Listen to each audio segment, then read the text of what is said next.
Hi everyone, welcome to my channel. So in today's video, I will share with you regarding one of the cool thing I found in internet. So I will discuss regarding this tinyrouter.js, this repository. So this repository is created by the Zerodha CTO, and why I'm talking about this repository. So the reason behind that. So this repository is basically it's a custom router thing. So if you already used React Router DOM in your UI project, you already know that thing. So what it does, it's basically helpful to routing one page to another in single page application. So single page application, how the route thing happens, it's just change the URL. It doesn't reload the complete page, only URL got changed and the content got updated without reloading the page. So this same thing, it's basically how can you create it in custom way that is mentioned in this repository. So I have always craving to know like how the internal things work. When I checked this repository, I found it will be useful for you. That's why I'm sharing this thing. We'll go this readme section and you can see it is a teeny vanilla JS client-side router for single page apps on top of the browser window.history API. No dependencies and 950 bytes minified things and ideal for simple vanilla JS single page application. So you will not believe, I will show you the code. It's very teeny and very less number of lines code and this whole logic is built on the window.history API. So if you are already aware of that there are two APIs present in history object. One is that history.posted and history.replaced. What it does, posted and replaced basically it helps to change the URL without refreshing or reloading the complete page. So using these two API, this custom router single page applications, this library is built on that. So I'll show you line by line code and I will help you to understand. So let's go. So now we will understand the code base. So there is one file, tinyrouter.js. So all the custom router logics are present inside that. Before jumping to the code, I will first explain you the concept behind this custom router so that when we will check the code, you can easily understand the flow and behaviors.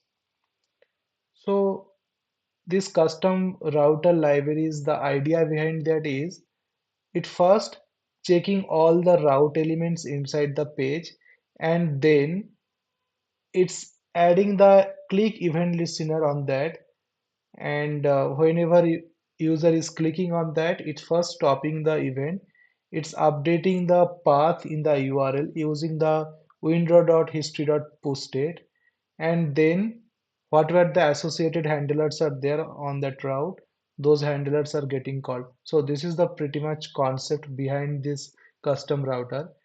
I will show in diagram like how the flow is happening. So this is the first thing. Find all route elements in document, then assign click event handlers on those route elements, and whenever on click trigger, first event getting stop and then update the URL of the page with route elements associated URLs using history.posted method. So that browser's URLs getting updated using the history.posted method and at the end whatever the handlers are associated on the route those getting triggered. There's another flow is there which basically whenever you are from the browsers you are clicking the back button or the forward button, that times after clicking the handlers associated on that route it's getting triggered. So these are the small like um, control is flowing in this custom router. So for better understanding, let's go to some code editor and I'll help you like what it mean by route elements there. So let's go to VS Code. So take an example that you have set a data route attribute as your route elements attribute. Now this library will find all the data routes attribute related elements, and it will check that is there any value associated with the data route. If it is value associated with the data route, it will take those value as a path. If it's not associated, it will look for href attribute. If any value associated with the href attribute, then that value will take as a path. So um, this is basically how it checks the route elements. And this, after getting these route elements, it will add the click event listener, and that the rest of the flow I already mentioned in the diagram. Now let's go to the code and we will see how it's basically written, and how it's invoking all of these functions. So let's see.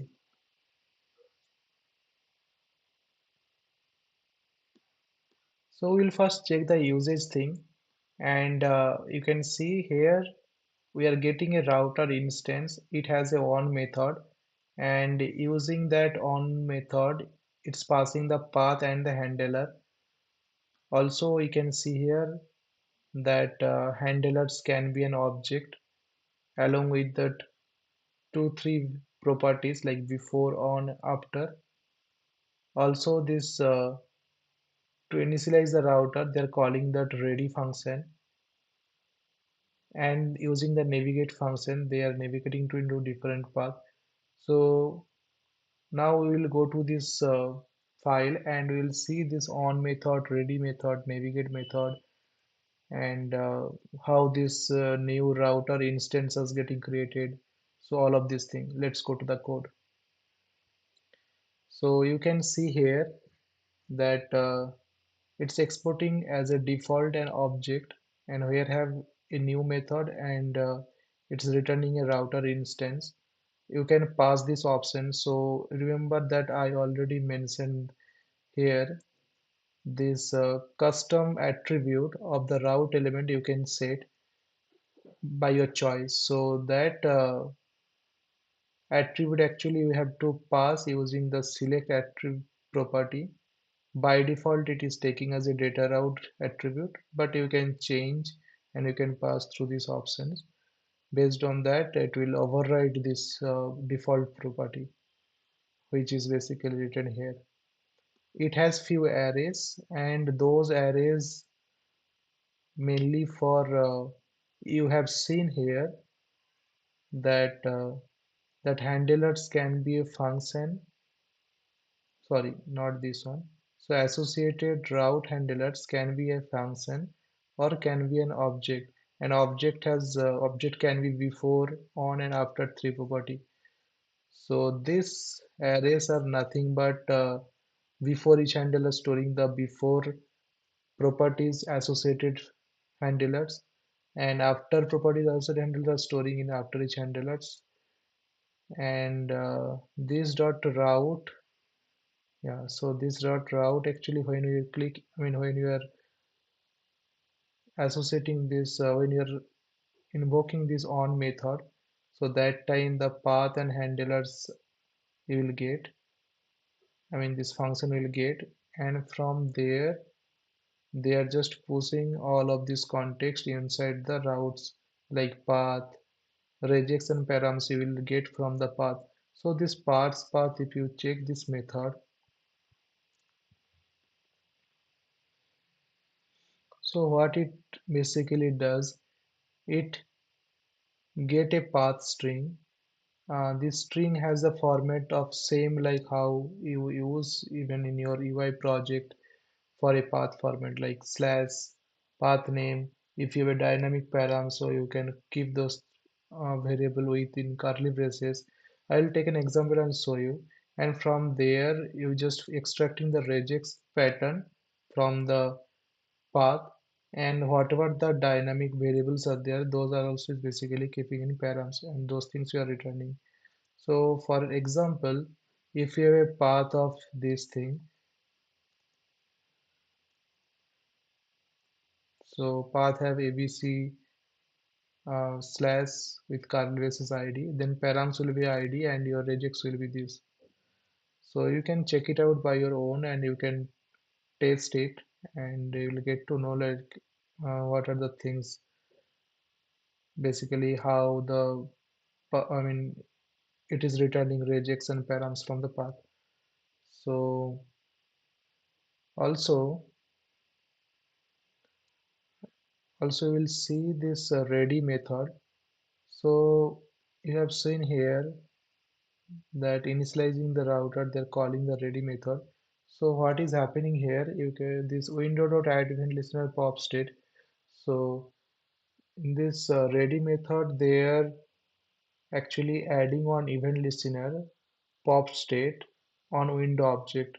So what pop state does, pop state basically it this event get triggered when user basically clicking on the browser's back button or forward button. So that time this event get triggered and on triggering this event, this method will be invoked. So this handle navigation, what it is doing, we'll see. So it is basically handle navigation, whatever the routes, arrays information are there, it's iterating all those things, and whatever the params in the path present, params means like that variable and associated values, all of this information it passing to the context and then executive handler is getting called. Executive handlers is nothing but basically we have already seen that this route handler, this can be a function or it can be with three properties. So execute handlers are whenever you are registering a route with the handlers, so all of the handlers are getting stored in different array we have seen here. Like one can be before each handler or after each handler. So these things, so they are taking all of these handlers and then those handlers are getting invoked in the same order where I mean how those are inserted. So if you see here, executive handlers here actually written the same thing. It's taking the before, it's taking the on and the after. So those handlers, it's basically storing in the chain array and later from the chain array, it's executing the same order how it's getting inserted. So it's pretty much that thing in executive handler. And let's go to the next thing. Now this dot bind method document. So this what it does, it's basically taking the document object here in bind method. Okay, this is the actual thing, how the finding the route elements in the document. I told you before also, like what it does, it first like find all the elements which are the custom attribute in the document, and after finding, it's basically adding the click event listener. So you can see the code here. It finds the all the thing, all the custom attribute you have passed those elements and then the getting the value of the path, and at the end it's basically associating the click event listener on that element, and whenever user clicking on that it first stop the event and then it's invoke the navigate method, and in the navigate method basically it's actually window.history.pushState or replace state that getting called, and at the end that executive handlers are basically calling from here. So you can go each and every line and you can see how it is happening. So this file is very tiny file and only 193 number of lines there. So you can learn a lot of like good things from here, definitely.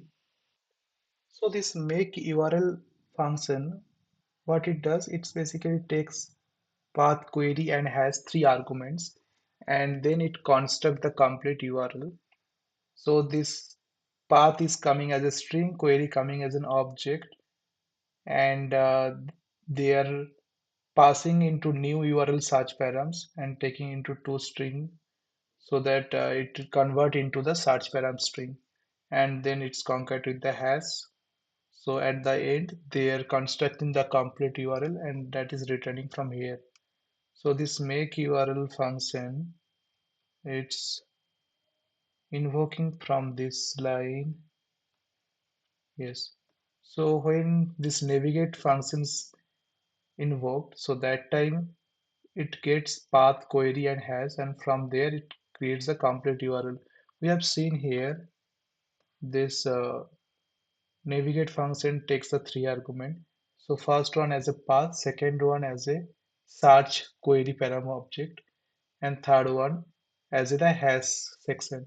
So when it takes as an app object, then using the new URL search params dot toString method, it convert into search param string, and then using the three things, it's basically construct the URL, and which I've already saw inside the make URL function, and that URL it's used inside the window.history.posted.replaced method. So this is the pretty much code inside that, and it has very less number of code. So I don't think like you will get any problem to understanding the whole flow. But if you have any doubt or something you need to need help any to understand, you can comment in my video. I will try to resolve those things. So let's go to the 404.html file. So in this file, so this file actually it's nothing but this demo sections file. So whatever the content you can see in demo, all those things inside in 40.html.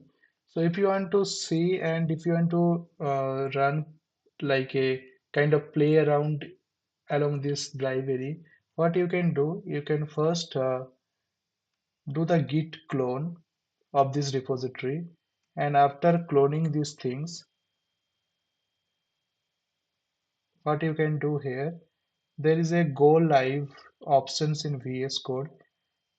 If you click on that, your live server will be there, and I have already, okay, I think it's running for me. So in the live server, if you navigate to 404 HTML, so that file it will run, and you can see the HTML file. So you can go through the 404.html, and what are the codes written here, you can check by your own. And you can basically these things, this demo user id objects type 404 and all other things, if you navigate and one after another, those logs will be generated here. And if you just go back, those logs are also getting generated. If you go forward, then also it is logs are generated. So how the all the thing is happening, you can go and check it out in 404.html file. So that's pretty much things. So what are the things we have learned in a nutshell? So those things, if you combine all together, so we have learned this create custom router from scratch, what pop state event does, history.pushState and history.replaceState, what's the behavior of that, and create regex and dynamic params from a path string, and also how to construct a URL. It contains the three things. One is path, one is search params, and another is the section thing. So all the things together, it basically create the URL. And at the end, if you have object like key value pairs, and if you want to construct search param string from that object, you need that URL search params class. By creating an instance of that and then calling toString method, it will return that search param string. So these are the things we have learned from this video, and I hope you will learn a lot of things from this repo. You go and check it out from, I mean, by yourself. So if you are interested this kind of video, like from where you will gain a lot of knowledges related to JavaScript, or how to create something by scratch, and also like something like how internally it works, you have that cravings to know. So this kind of videos I'll keep uploading. So if you are interested, keep following me, and thank you. Bye bye.